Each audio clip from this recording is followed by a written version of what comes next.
We'll be talking about malaria epidemiology and control. So, India contributes 87% of malaria cases and 70% of malaria deaths in the Southeast Asia region. So, there is a significant morbidity of malaria in our country and definitely a major contribution globally also.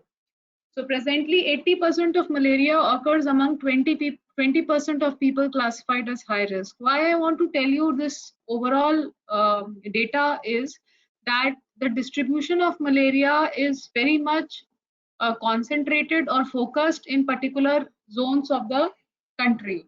So majority of our cases occur in only 20% of people who are classified as high risk, but 82% of the country population is living in malaria transmission risk area. So overall, we can say that malaria is endemic, but I will also like to say that there are zones of outbreaks.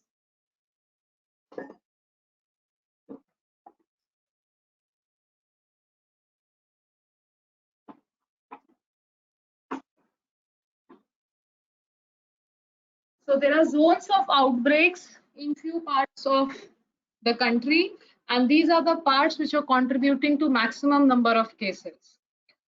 And there are 200 districts, especially in the tribal belt, including the northeastern states, which form the hotbed for malaria. National Malaria Control Program has been one of the oldest programs amongst all national health programs, and it was only the National Family Planning Program came before this malaria control program. This malaria is a very old disease, and the word malaria is actually mal air or bad air.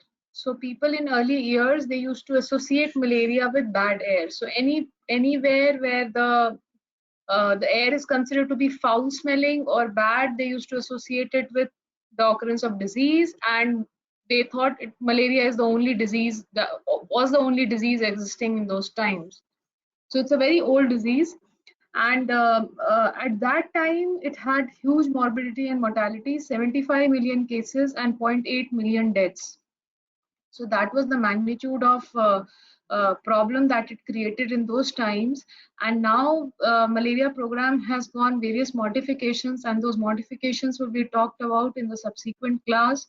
But now we have NVVDCP, which talks about malaria, which has a policy of controlling malaria in the country, and that program was announced in the year 2017, and now in roughly in the past 2 or 3 years, if you see, the cases have come down to 0.84 million from 75 million, and deaths have come down to barely three-digit deaths.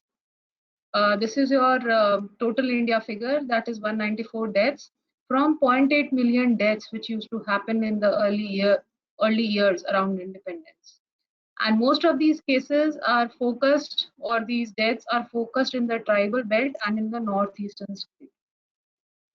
So now let us understand the epidemiology. Now you read malaria in different subjects. You have read about it in your microbiology, in pharmacology, in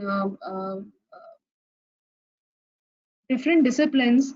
The aim of teaching malaria is very different. So in medicine, when you study malaria, you have to see they are teaching you clinical signs and symptoms, and in pharmacology they tell you about the medical management of malaria, the pharmacological management of malaria. But here in community medicine, we'll be talking about malaria epidemiology and malaria as a population health problem or as a public health problem.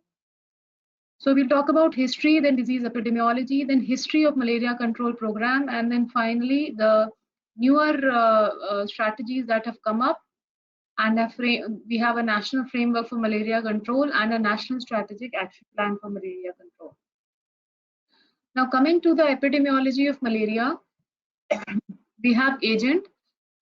We know that when we want to talk about infectious diseases, we talk about the agent host environment triad.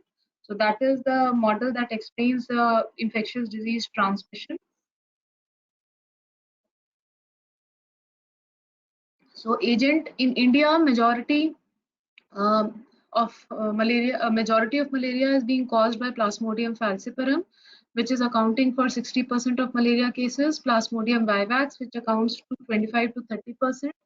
Plasmodium malariae is very small contribution, has very small contribution, that is only 1%, and Plasmodium ovale we hardly see any cases, probably none till now.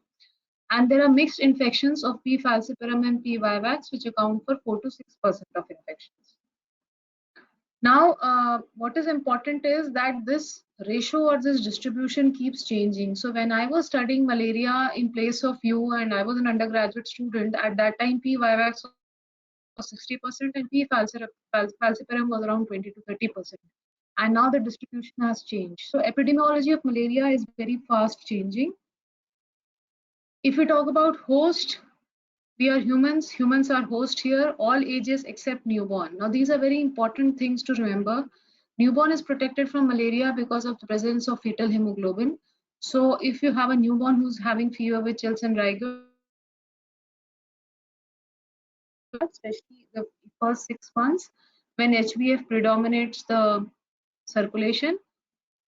Sickle cell trait, mild illness with P. falciparum. So again, sickle cell trait is protected, and you should know that in population, which category of population will have a sickle cell trait. So there are certain cultures and communities in our country which are more prone to have sickle cell trait in them.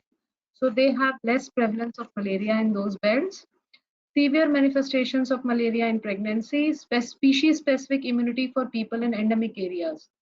So we have species-specific immunity for those people who have been living in India for long, and because of this, probably the outbreaks have declined considerably in past few years. Sleeping outdoor has been identified. Sleeping outdoor, if the host is sleeping outdoor, that has been identified as one of the very important reasons of acquiring malaria. And then migration. So migration can be your in-country migration, that migration from your tribal belt or from interiors of the country or from the Naxal areas when you migrate to the urban areas. Migration can be from people coming from outside India to inside India. So all of this leads to flux, and the susceptible population is introduced in the community, and they get exposed to the agent and they develop infection.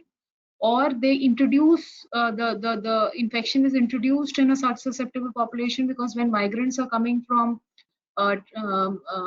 outbreak prone areas to the areas where the people are already where there is no circulation of agent, then they introduce the agent. So migration is a very major problem when we talk about infectious disease dynamics. Environment. Okay, we know that all the infectious diseases, they need to be supported by a very good and comfortable environment, and that good comfortable environment is hot, humid temperature. So a good temperature of nearly 30, very high temperatures are not very comfortable for the vector as well as for the agent. And then post monsoon season, high altitude, we will say now that previously it was a barrier for occurrence of malaria. But now dengue and malaria are occurring in outbreak proportions, even in states like Himachal Pradesh, where major part of it is in the high altitude zone. So again, this I like to emphasize that because of the global warming and changing environment, the epidemiology of the disease is changing, and we are having outbreaks in hilly areas also. Now we talk about vector of malaria. We have following vectors: Anopheles crucifixions, Anopheles stephensi, Anopheles fluviatus, and Anopheles minimus.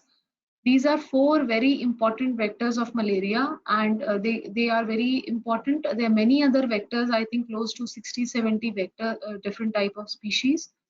But what you have to remember is these 4 are the major contributors, and you have to remember them by heart, because urban malaria, Anopheles stephensi. So you can remember, you can make some mnemonic out of it. It can be asked in your exam, in your in competitive entrances also. Anopheles fluviatus is characteristically found in hilly areas or in the forest fringes, and Anopheles minimus is in the very important vector in the northeastern India. So entomology is the study of insects or study of vectors, And this is very important, especially when you have to control an outbreak, and when you have to study the infectious disease dynamics in the population, because how to design a population control intervention, they are very important, because how much which insecticide they are susceptible to, how should we control them, and which should be the priority area. For example, some vectors are zoophilic, so they prefer sitting on animals. Some are anthrophilic, they prefer being close to humans. Some like staying indoors, endophily. Some like staying outdoors, exophily. Some like biting humans, some like biting animals. So there are various parameters or various things that you have to consider when you are studying entomology, and they are very important findings to support your control measures when you are deciding that how will you control the disease in the community. So vector ki resting habits, which I told, is very important. Then the vectorial capacity. Some vectors have a very good vectorial capacity. So they have a high vector density. They can harbor lots of agent, and they live for long, and they like staying close to human, and they do repeated biting. So they have a very good vectorial capacity. So they are more dangerous vectors as compared to others, which they which as compared to others which behave differently. Then feeding habits, flight range. So for example, you have Anopheles mosquito, which can fly up to 2 kilometers, and Aedes mosquito which flies up to few meters, 200, 300, 400 meters. So because of small flight range and proximity and preference of biting humans and staying close to humans and resting indoors, this Aedes mosquito, which causes dengue, it causes outbreaks in small clusters. So cluster type outbreak, and when dengue outbreaks occur, they tend to occur in a manner in which the entire family is affected. Whereas when you talk about malaria, which is caused by Anopheles, the outbreak is more scattered, because Anopheles has a long flight range and it prefers staying outdoors. So what happens is that sometimes some strains of Anopheles, they like being around cattle sheds, or around buffaloes, cows, and around that area.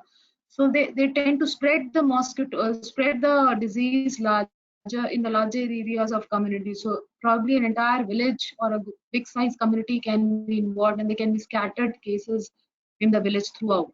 So that would be the type of epidemic malaria, that of pattern of outbreak which malaria will show.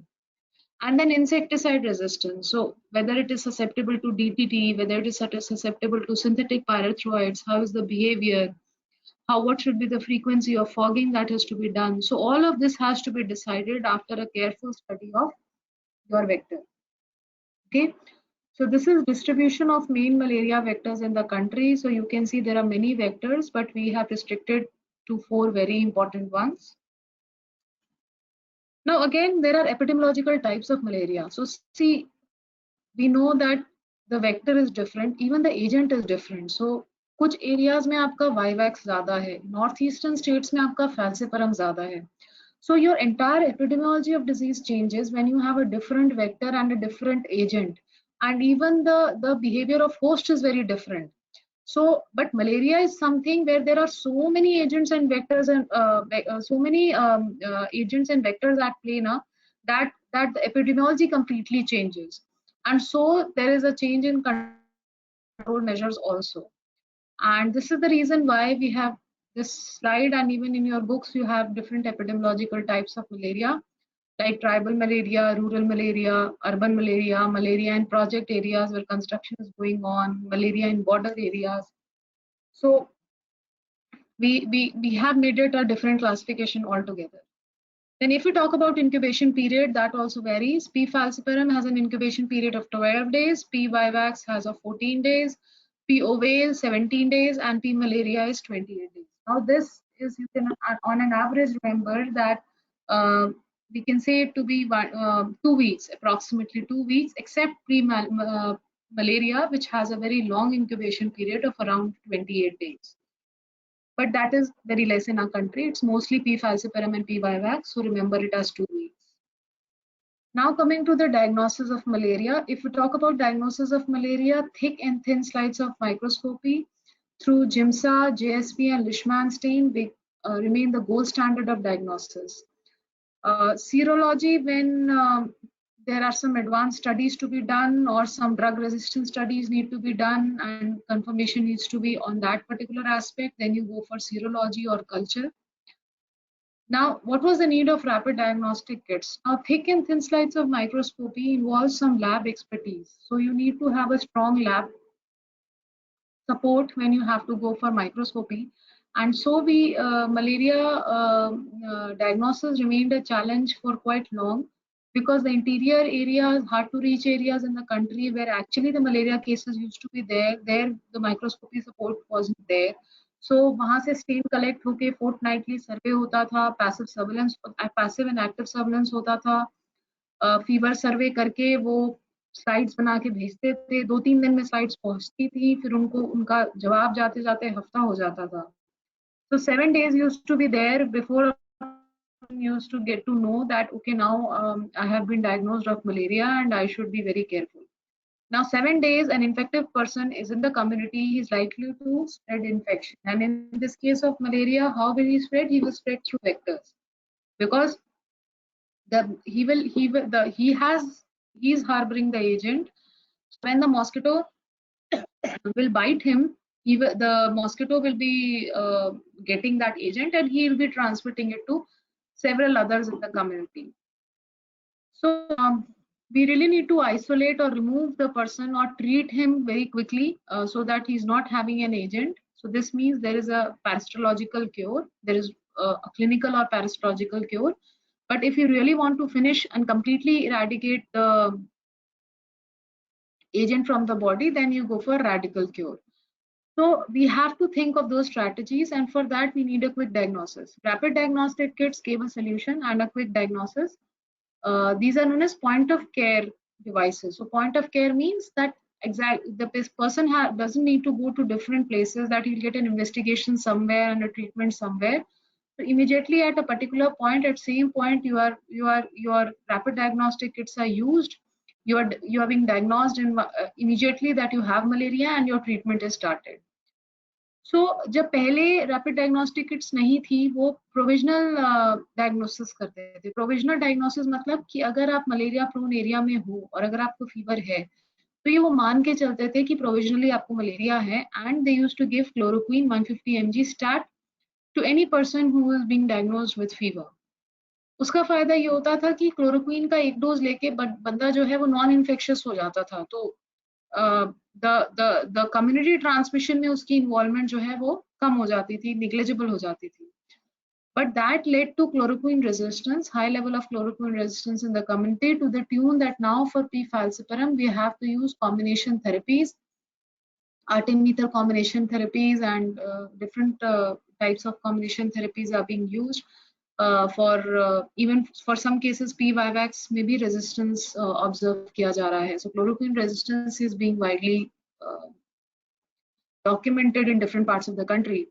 So we have gone for rapid diagnostic kits, and we have stopped making provisional diagnosis of malaria and giving a presumptive treatment. This is known as presumptive treatment, that you are giving treatment based on some presumption that okay, the person must be having malaria. So on that presumption, you're starting the patient with chloroquine.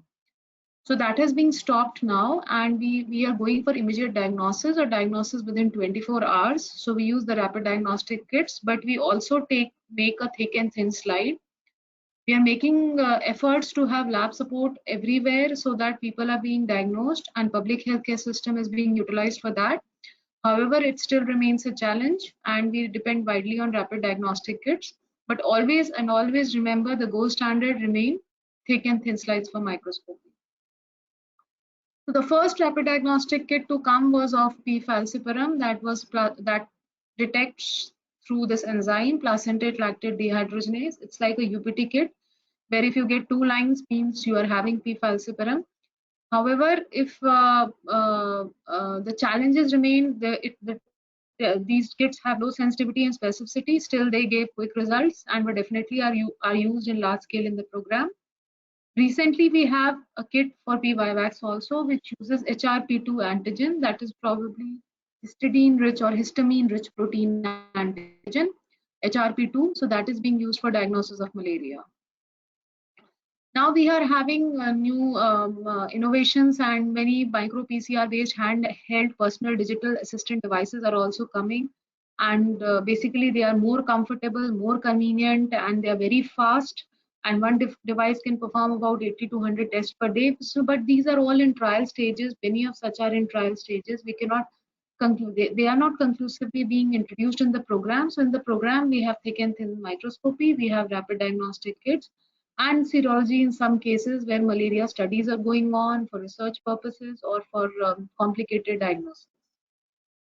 Especially when we talk about drug resistance, then the serology comes at very important is a very important aid to us. Now, prevention measures, I'll not be talking about it in detail because you will be studying that in National Vector-Borne Disease Control Program. Integrated vector control measure. Integrated vector control is a very, very important topic from your exam point of view. Please be very thorough with this. And there are different methods, adult and anti-larval methods, then based on the type, the strategy of vector control, that like environmental method, biological method, and chemical method. And then chemical, we have adult and anti-larval. So all these methods, you should know the details of it.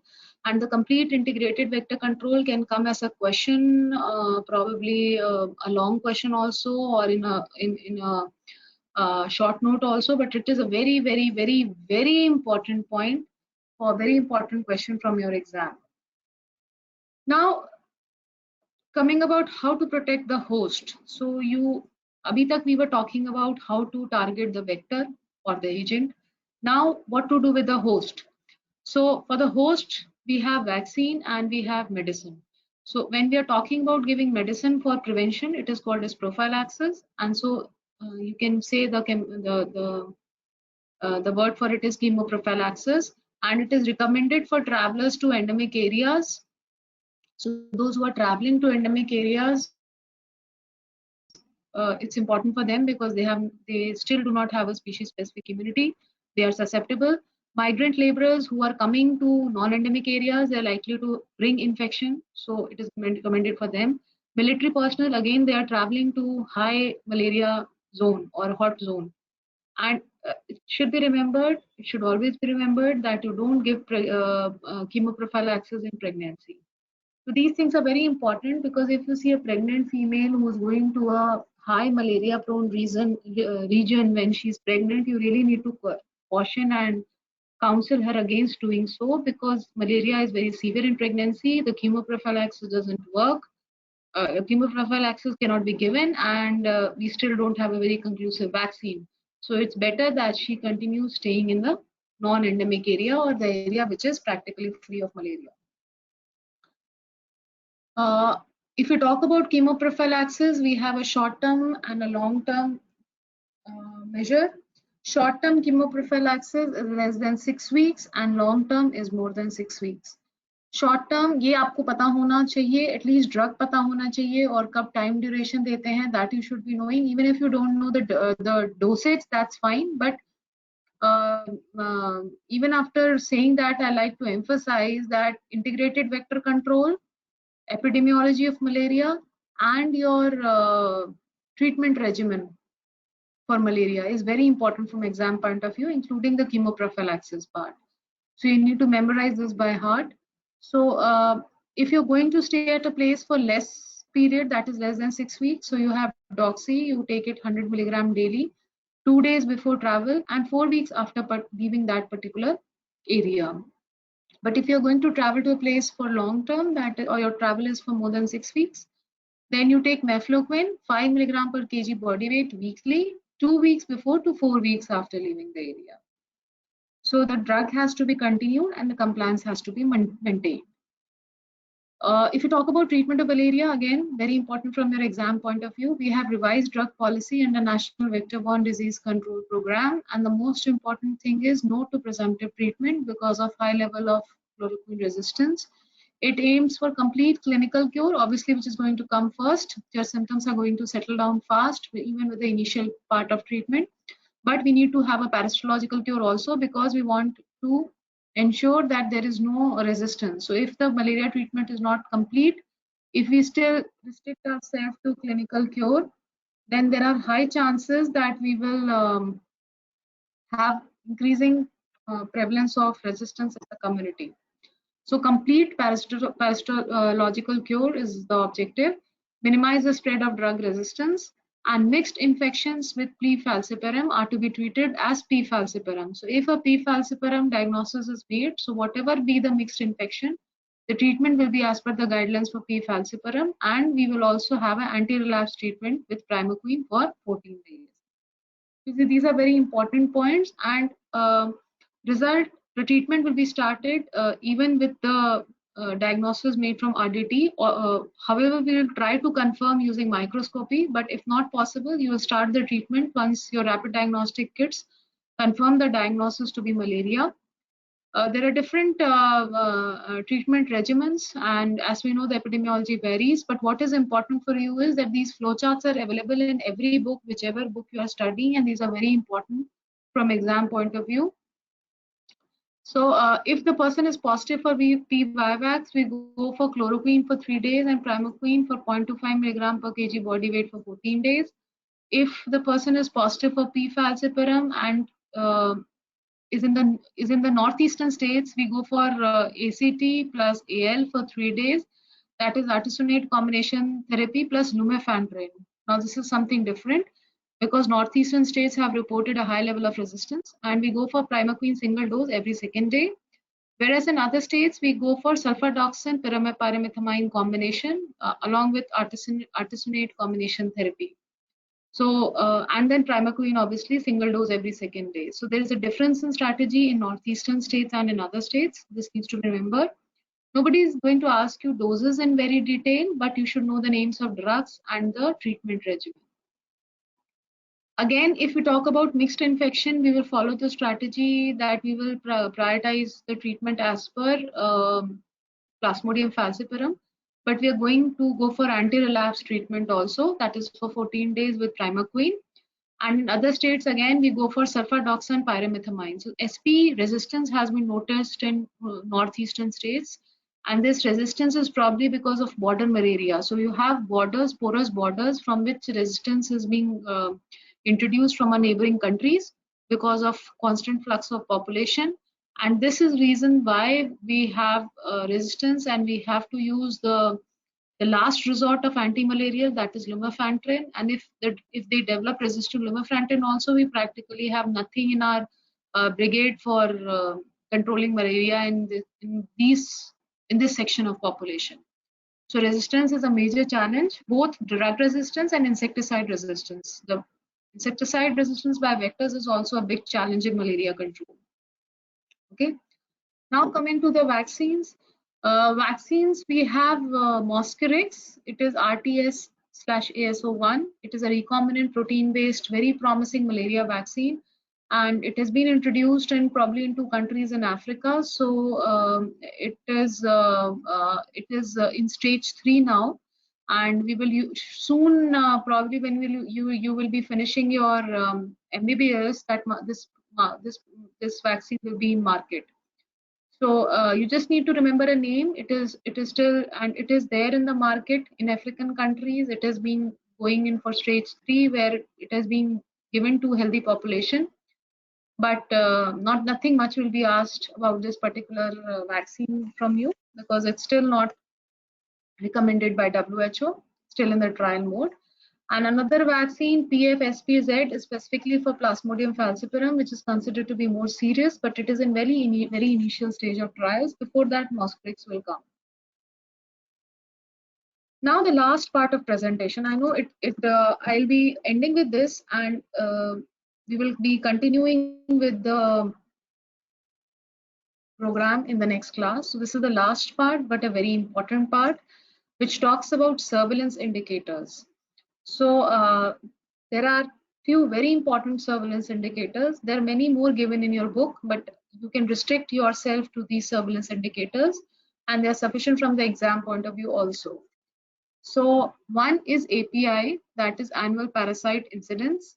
It is the total number of slides positive for malarial parasite upon total population under surveillance into 100. Okay, so read this very carefully.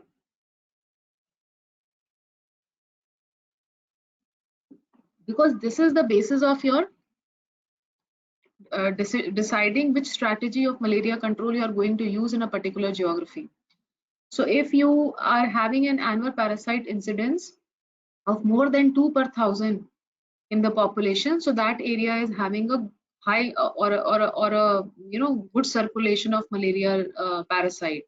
So these areas have to be prioritized for vector control and for controlling the morbidity and mortality. Another important surveillance indicator is ABER, which is annual blood examination rate. Now, what is annual blood examination rate? That is पूरे साल में कितने blood slides आपके बने. So that will give you an estimation. This is a very important indicator for knowing your program performance. So if in the program or in your centers you're not getting blood slides made, definitely then how can you catch malaria cases? You're missing malaria cases. So this is like if you are it is recommended that all fever cases should get their slides, the blood slides made, and should be investigated for malaria. And a particular time, a particular cross section, it is expected that 10% of the population should be having fever at any season at any particular point of time. So if your annual blood examination rate, that is number of slides examined upon population under surveillance, is coming down to be less than 10%, suppose it's only 2, 3, 4%, then definitely you're not advising blood slides to all fever cases, and you're missing malaria cases. Okay, so ABR is also a very important surveillance indicator. Another two very important indicators, slide positivity rate and slide falciparum rate. Now these are the rates or the surveillance indicators which tell you or which hint you that an outbreak is going to happen. So slide positivity rate, so total slides positive upon total slides examined. So if there is doubling of slide positivity rate, or there is an increase in your slide falciparum rate. So falciparum, if there is sudden increase in slide falciparum, which talks about total slides who are positive with P falciparum in a year upon total population in 200. Okay. So there's a difference between slide positivity rate and slide falciparum rate. Now these four indicators are very important.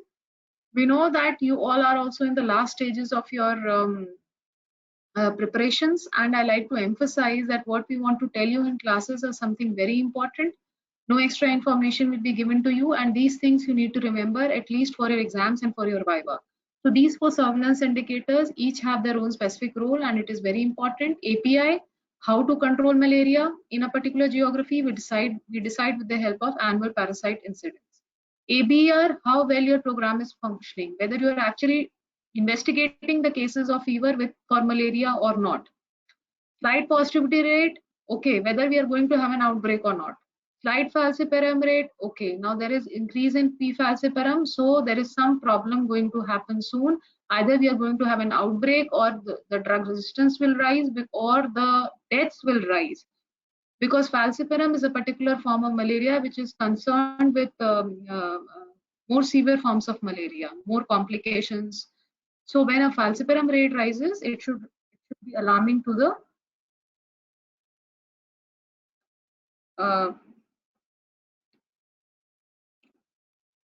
your medical officers and to other healthcare professionals.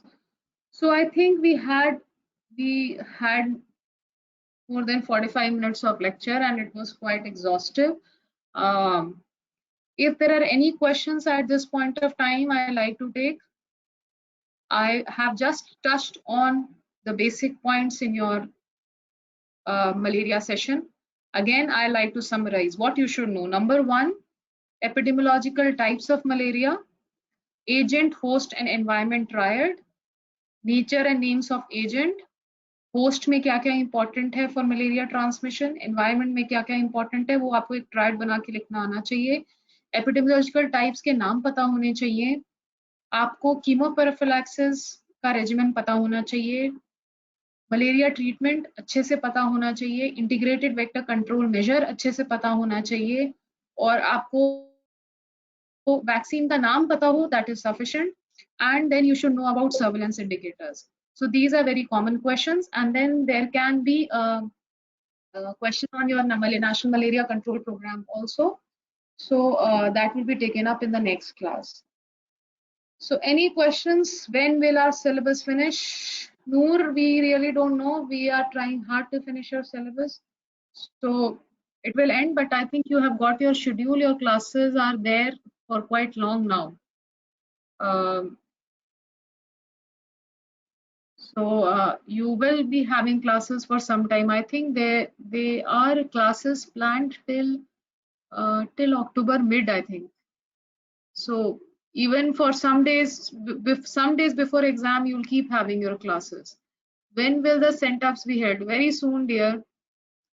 October mid, October end, you will have them.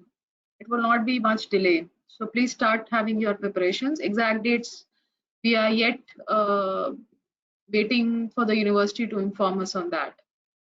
Any other question? Any question related to malaria? पढ़ना शुरू कर दो. Use your park. It's a very important topic, and we'll be taking up National Malaria Control Program. And we don't know the exact dates. We don't know the exact dates. You will get to know it very soon. As soon as the department has it, it's going to be communicated to you all. Okay. So, but they are going to come very soon. I think October, November, your profs, centups, everything will be done by November end. Okay. So best of luck now. I'll be closing the session. Go and read malaria and be ready with your questions. At least be ready, prepare yourself so that you are more comfortable with the program part. Okay. So thank you everyone.